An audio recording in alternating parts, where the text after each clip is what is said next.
Halo, selamat pagi. Iya, Mbak. Selamat sore. Selamat sore kok. Masa sore? Ini kan bukannya pagi. Matahari bersinar terang. Sore. Piye, piye. Gimana kok? Loh, piye? Sampean kan WhatsApp ambek aku ya tak sahur piye? Iya. Ya itu maksudnya pengennya tuh jujur aku tuh maksudnya kalau aku pernah intermediate berapa kali tuh pengennya jujur soalnya takut nanti keluar di biodata. Jadi gini ya, Mbak. Saya boleh ngomong kan? Boleh.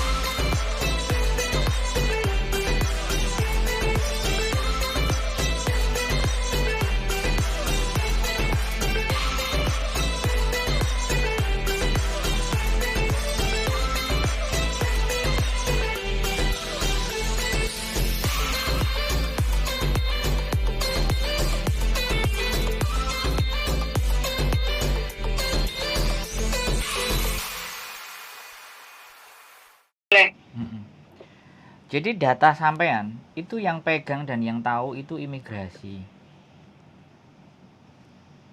Ya. Rekod sampean itu ibaratnya ya, kalau rekodnya itu cuma break, intermediate ya kan. Rekodnya itu bukan rekod tahanan sel atau mencuri atau membunuh. Itu bukan sesuatu yang bermasalah. Jadi disinilah dilemanya ketika agensi. Jadi agensi itu ingin memberikan yang terbaik buat majikan. Ini menurut saya juga bagus.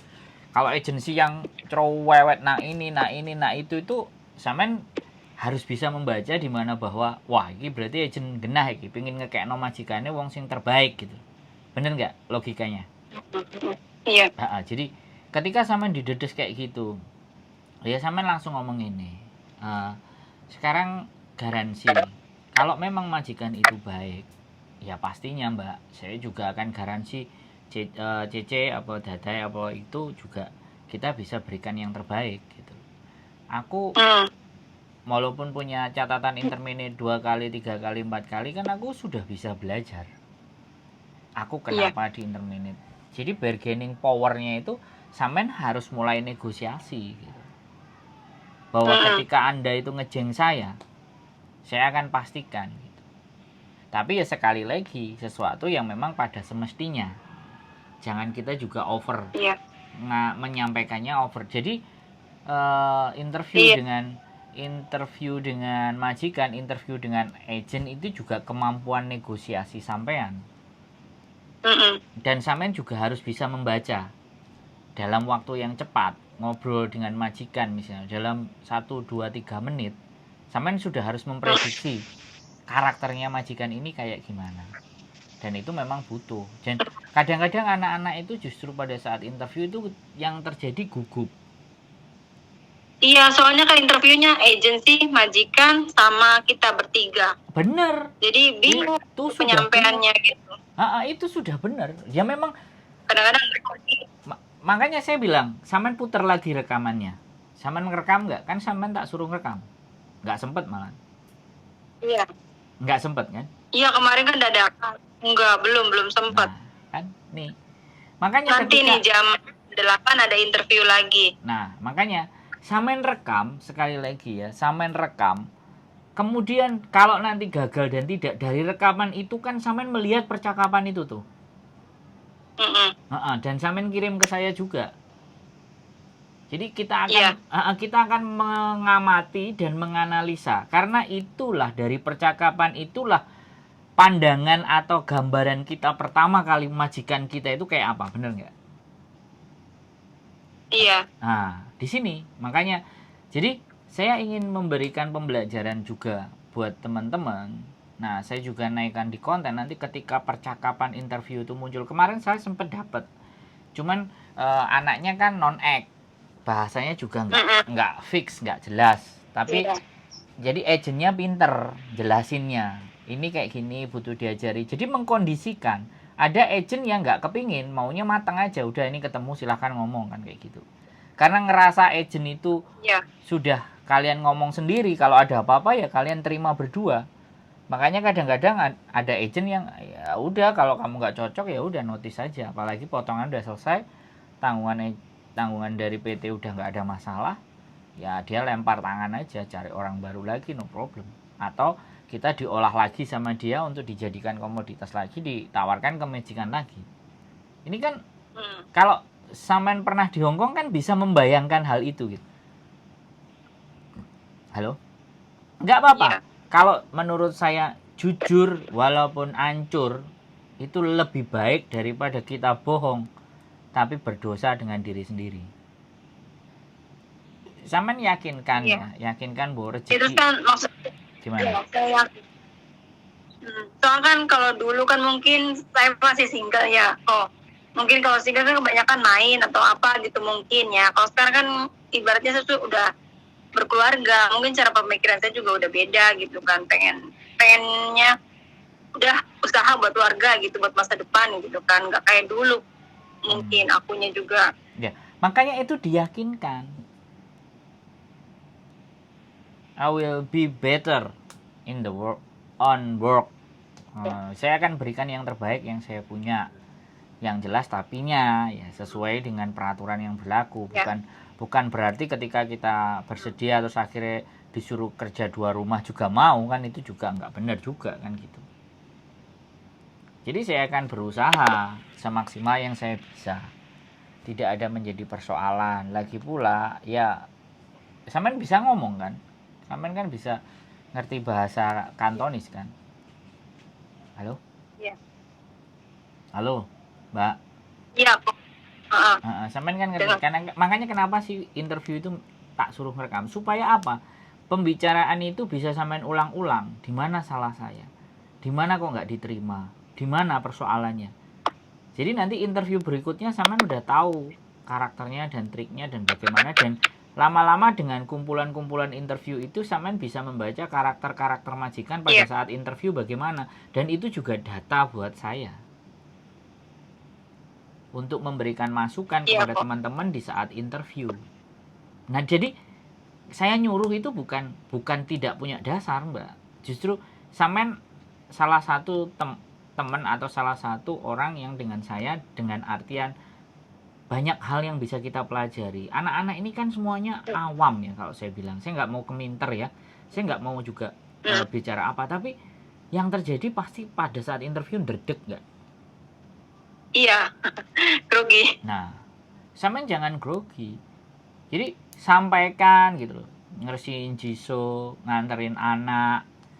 Saya biasa tidur jam 10, jam 11, bahkan. Nah, dulu mungkin ya saya masih muda. Jadi nggak apa-apa. Jadi ada orang yang ngomong ketika ditanya majikan aja. Tapi ketika sampean mau coba berani ngomong gitu, sampean tawarkan diri Anda yang terbaik kan. Kan gitu loh. Jadi ya mungkin saya dulu interminate karena sekali lagi saya masih ego. Sekarang saya sudah berkeluarga, saya sudah punya anak. Saya butuh pekerjaan ini, dan saya harap Dadai Singsang itu bisa memberikan pekerjaan buat saya. Tapi ya sekali lagi jangan seperti kayak teman-teman, tidak diberikan makan, terus tidak pernah libur atau libur begini dan begitu. Saya tetap butuh libur, ya sesuai dengan peraturan sajalah. Nah, Dadai kan kayak gitu. Jadi tidak berlebihan juga, nanti takutnya malah kita ditekan. Jadi ambil nafas, relax, minum ya kan, persiapkan semuanya alat untuk direkam atau bagaimana, persiapkan diri sampean, jangan panik, jangan gugup. Pasti. Dan bagus kalau ada agent. Bagus juga ada PT, tambah enak lagi. Karena udah maksudnya. Iya, udah 3 agensi Hongkong yang udah interview aku gitu. Terus interview majikan sekali, cuman dia bilang belum bisa ngambil kamu untuk saat-saat ini, katanya gitu. Mungkin ada kendala apa lah, nggak tahu. Terus kemarin ditawarin lagi jaga anak 2, cuman belum saya konfirmasi. Sekarang nih mau interview nanti jam 8 kok. Nah, jadi sekali lagi, kalau sudah ada 3, itu bukan salah agent, bukan juga salah PT-nya loh, Mbak. 3, men. Iya. Iya enggak? Jadi sekarang tinggal perkuat secara spiritual, sampean berdoa. Karena sekali lagi di interview juga belum menentukan apakah majikan itu baik dan tidak. Tapi setidaknya ketika data interview itu sampean punya, kan enak ngomongnya Mbak. Bener nggak? Ada sesuatu yang nggak pas dari interview kan nunjukinnya enak. Ini loh, kamu pernah ngomong kayak gini kan? Nah, ini loh yang jadi senjata. Jadi banyak banget yang bisa kita pelajari dari sebuah interview. Iya kok. Nah, makanya Mbak ya, sekali lagi saya adalah orang yang di luar, tetapi saya akan selalu berusaha standby ketika sampean kena masalah.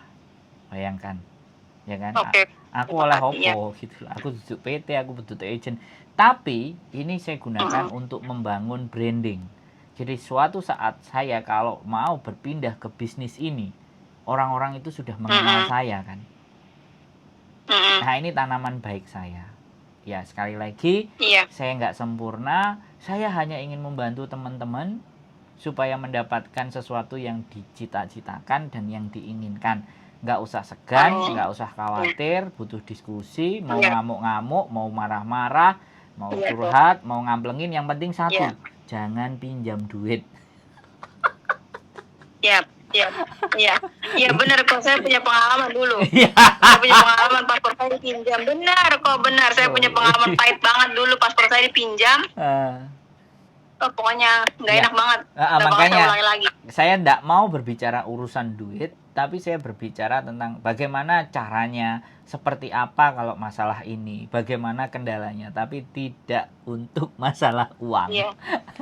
Ya, jadi sukses. Soalnya dulu kan hanya masih muda ya, masih ke bawah arus gitu, kata teman begini kan masih ngikutin apa kata mereka gitu. Kalau sekarang kan sudah paham gitu kan. Apa konsekuensinya seperti apa gitu, saya udah sedikit mengerti lah gitu. Dan itu juga disampaikan ke majikan. Jadi apa ya sekali lagi sampean tahu sendiri, orang Hongkong itu kancong. Jadi ketakutannya berlebihan, terus seenaknya sendiri, main buang. Jadi mental kita harus lebih kuat. Jadi apapun yang terjadi, sekali lagi, gimana? Dulu itu interminute-nya bukan gara-gara masalah yang gede banget, enggak. Cuman karena ada campur tangan bobo gitu kan. Misalkan ada, nih anak nih yang bisa aku mandiin misalkan gitu. Terus di badannya tuh ada dikit merah-merah gitu, nanti dia laporan gitu kok sama majikan saya, ngomongnya ya gitulah, membalik-balikan fakta kayak gitu, padahal kan merahnya kenapa dia nggak tahu gitu. Jadi dia pikirnya dipukul sama saya apa gitu. Gitu. Nggak salah. Sekali lagi, tidak ada yang kita inginkan hal yang buruk terjadi dalam diri kita, ya kan? Sepakat kan kita semuanya itu? Tidak ada pernah kita menginginkan hal buruk, tapi hal buruk itu bisa datang kapan saja. Nah, bagaimana menangkal hal buruk supaya tidak datang ke kita? Ya, perbanyaklah perbuatan yang baik. Karena yang menolong kita ya perbuatan-perbuatan baik kita dan berdoa. Dan intinya kan di sana. Dan jangankan kok sampean yang cuman kayak gitu, mandiin salah dikit aja udah meleset. Nenek bobonya itu kalau disuruh minum obat nggak mau. Begitu dia tidak minum obat, cecenya bilang sudah minum obat. Ternyata majikannya dibohongin. Besok langsung pulang Indonesia. Itu dia. Yang keduanya itu karena kalau kena luntur potong gaji gitu. Kulkas rusak sampai saya gantiin kok gitu. Yang keduanya. Ya itu kalau ibaratnya disuruh kayak gitu ya, daripada kamu nyuruh aku dan nanti rusak, kamu silahkan dry clean aja biar nggak beresiko. Sampai ngomong baik-baik, Dadai, karena ini bajumu mahal, nanti takutnya kenapa-napa, mohon maaf, alangkah sebaiknya kalau dicucinya di dry clean, jangan saya nyuci, nanti kalau saya rusak saya suruh ganti. Nanti dia pasti marah kan, gini. Ganti. Pasti kalau ada kesalahan saya pasti ganti. Nanti kan marah. Nanti kan pasti dia marah-marah kan. Wah, kamu disuruh begini malah kamu bilang, "Oke, sekarang saya lakukan. Tapi kalau ada sesuatu nanti yang keliru, tolong saya jangan dipotong gaji." Saya akan berhati-hati. Kalau emang nggak ada yang masalah serius sama sekali kok. Mungkin karena emang orang Hongkong tuh nggak bisa ada kesalahan sedikit pun gitu. Bukan. Hati kita keras, Mbak, sebenarnya. Kita nggak bisa menurunkan sedikit, ya kan? Turunkan sedikit. Bukan berarti kita turunkan sedikit itu akhirnya kita merendah terus mudah diinjek, bukan. Tapi cara bernegosiasi, Mbak, sekali lagi. Orang-orang itu kan paling males lah ngajak debat, ayel-ayelan, itu kan paling males kan. Nah, tapi ketika kita nggak bisa menyampaikan sesuatu yang bisa dipahami majikan, komunikasi itu kan jadi terhambat. Iya. Nah, disitulah. Makanya pinter-pinter ngambil celah, pinter-pinter tahu apa yang jadi kesukaannya dia. Ini bukan ngatok, bukan jilat ya, sekali lagi ya. Tapi untuk mendapatkan hatinya dia kayak kita pacaran gitulah. Dibeliin bunga, dibeliin apa. Ya kita sebisa mungkin how to manage the boss. Ya, caranya gitu bahasanya. Jadi bagaimana kita memperlakukan dia. Ego kita harus direndahkan. Kita ini mau bekerja. Kita mau cari uang, kita mau kumpulin dolar. Dan ini rumahnya dia. Nah, tapi ya bukan semata-mata terus akhirnya kayak disuruh 2 rumah. Nah, itu kan enggak masuk akal sudah. Itu kan sudah melanggar aturan. Kita tinggal tunjukin aturannya. Tapi kalau dalam bernegosiasi itu kan penting. Dan sekali lagi, Mbak, ketika sampean komunikasi dengan agent semakin maafan. Catat ini kata-kata saya. Gini loh, kalau udah tahu pengalaman saya pernah terminate, dia makanya, udah ngomongnya juga udah nggak enak. Makanya gini, saya kasih tahu. Ketika ketemu agent yang maafan, ada kemungkinan majikan bisa baik. Ada kemungkinan. Karena agent ini nggak mau memberikan kesalahan, membuat kesalahan, ya. Ini sampean ingat-ingat. Tapi kalau agent ya sudahlah, telah berangkat, oke, anak ini bagus. Nah, ini yang harus juga diwaspadai. Ya kan? Nah, iya tuh. Nah, mungkin majikan ini cari A, cari B, cari C. Keuntungan ya. Cari A, cari B, cari C ibaratnya. Wes ini aja kamu pakai, ini nggak ada masalah ibaratnya. Tapi kalau selama agent itu masih milih-milih anak, inilah yang patut kita coba. Karena dia mau memberikan yang terbaik buat majikannya. Ya, ini obrolan kita. Nanti sampean persiapan, ambil nafas, tenang, berdoa semuanya. Dan sekali lagi pesan saya, boleh direkam. Tidak sepengetahuan mereka. Supaya sampean bisa tahu, bisa ngerti di mana kesalahan interviewnya. Sampai 3 kali, sampai 4 kali, 5 kali, kan kita harus belajar. Itu bisa buat belajar. Gimana caranya pinter-pinternya sampean untuk mengambil tanpa mereka tahu dan mengerti. Dan paham. Iya. Sip. Selamat menempuh. Jadi selamat ujian ini dengan majikan baru interview. Saya doakan dan saya tunggu sampai di Hong Kong. Saya ada di Hong Kong. Amin. Oke, semangat ya, Mbak. Sehat selalu. Terima kasih. Siap, Po. Yo. Oke, terima kasih, Po. Bye. Assalamualaikum. Bye. Oke, teman-teman, itulah salah satu obrolan buat teman-teman yang menjelang interview dengan majikan. Saya wanti-wanti sekali lagi, usahakan kalian punya rekamannya untuk setiap interview dengan majikan. Tujuan dan fungsinya adalah agar nanti ketika terjadi sesuatu, sampean punya bukti rekamannya. Dan bukti rekaman itu juga bisa buat kita belajar bagaimana cara interview dengan majikan. Kenapa kok sudah 3 kali interview kok gagal? Ada masalah di mananya? Nah, banyak sekali yang bisa kita pelajari. Mudah-mudahan konten ini selalu memberikan manfaat buat teman-teman semuanya. Dan selalu semangat, selalu ceria, bahagia, dan jangan lupa bersyukur. Sehat selalu dari saya, Wong Gandeng Sandoyo.